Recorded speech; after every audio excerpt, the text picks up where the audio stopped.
Brussels is a region of Belgium comprising of 19 municipalities, including the city of Brussels, which is the capital of Belgium. The city started life as a fortress, then developed into a market square, and eventually blossomed into the economic, political, and social center of the Flemish capital. The city is an amazing place with stunning architecture and fascinating history packed into every street and alleyway. Brussels has something for everyone and offers European staples such as art and architecture alongside more unusual attractions. Before we get into the top 10 things to do in Brussels, we've included links in the description to various discount codes and links to resources of things to do, so make sure you check those out. At number 10 is the Grand Place. The Grand Place is a gorgeous, UNESCO-listed cobblestone square surrounded by ornate guild halls that were once the headquarters of the city's merchants. At the center of the Grand Place is the beautiful 15th century City Hall. This Gothic building is home to a museum displaying tapestries, wood paneling, and paintings. The Grand Place and the Town Hall look even more attractive at night when they are illuminated with golden floodlights. Number 9 is Mini Europe.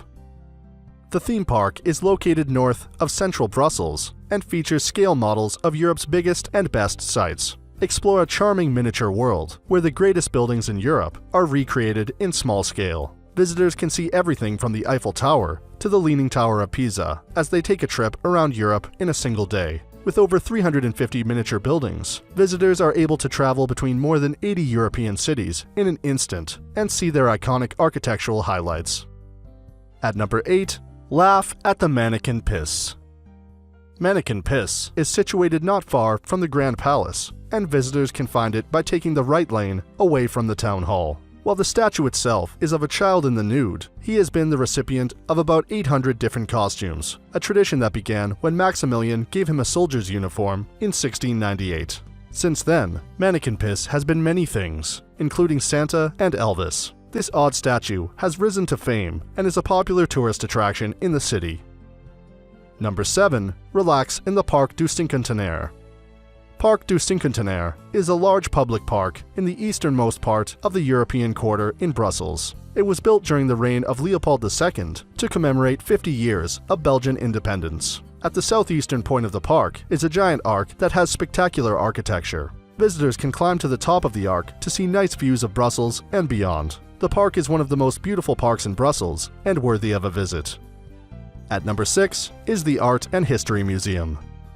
More than a museum, the Art and History Museum feels more like a homage to all things ancient and unusual. It was built by King Leopold II as a celebration of Belgium's 50 years of independence and features 600,000 artifacts and art objects from all over the globe, plus a number of fascinating temporary exhibitions. Learn everything from prehistoric hand axes to Egyptian mummies. Learn about the progression of different civilizations over time, delve into a collection of pre-Columbian art, and ponder over an enormous statue from Easter Island.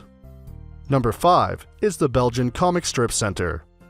The Belgian Comic Strip Center is located less than a mile north of the Grand Place. The museum's collection is made up of 7,000 original plates and drawings, and is a treat for kids and adults. This kingdom of imagination is home to some of Belgium's best-known comic strip heroes, including Tintin, Spirou, Bob and Bobette, and the Smurfs, to name a few.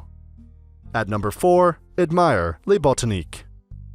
Les Botaniques was historically the botanical gardens of the city and still attracts a large number of guests in the modern day. The greenhouse, which dates back to the 19th century, now regularly plays host to a range of performing arts and makes the place feel more of a cultural center than just a garden.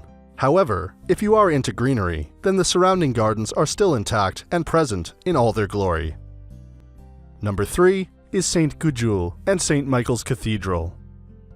Construction of the twin-towered structure of St. Gudule and St. Michael's Church began in 1215 and was completed 300 years later, which accounts for its strange mix of architectural styles. The church was eventually given cathedral status in 1962. The white stone facade is impressive, and inside, take a look at the huge oak Baroque pulpit and the beautiful 16th century stained glass windows.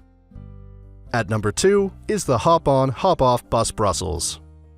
There's lots to like about Brussels, and visitors can see it all with a 24 or 48-hour ticket for the Hop-on, Hop-off Bus Brussels. Travel on 2 bus tour routes with 22 stops around Brussels, covering the entire city's main sites, and get a free audio guide in 8 languages. Hop off at any point on your tour and rejoin at your leisure. With panoramic views from the bus, it's a great way to see Brussels. And at number 1 is the Atomium. The Atomium, located in Hazel Park in the west of the city, is a 102-meter-tall, iconic monument. This giant silver structure was built for the World's Fair of 1958 and designed in the form of an iron crystal magnified 165 billion times. Inside, it's part museum, part exhibition space, and part viewing platform. The high-speed elevator will take you to the top in seconds, and you can learn all about the Atomium's history in the museums and catch up on the latest high-concept art in the vast exhibition spaces. The Atomium's multiple viewing platforms offer panoramic views of the Belgian capital and beyond. So that sums up our top 10 things to do in Brussels. We hope you enjoyed. If you did, please leave a like, and if you're new here, feel free to subscribe. Until next video, have a great day.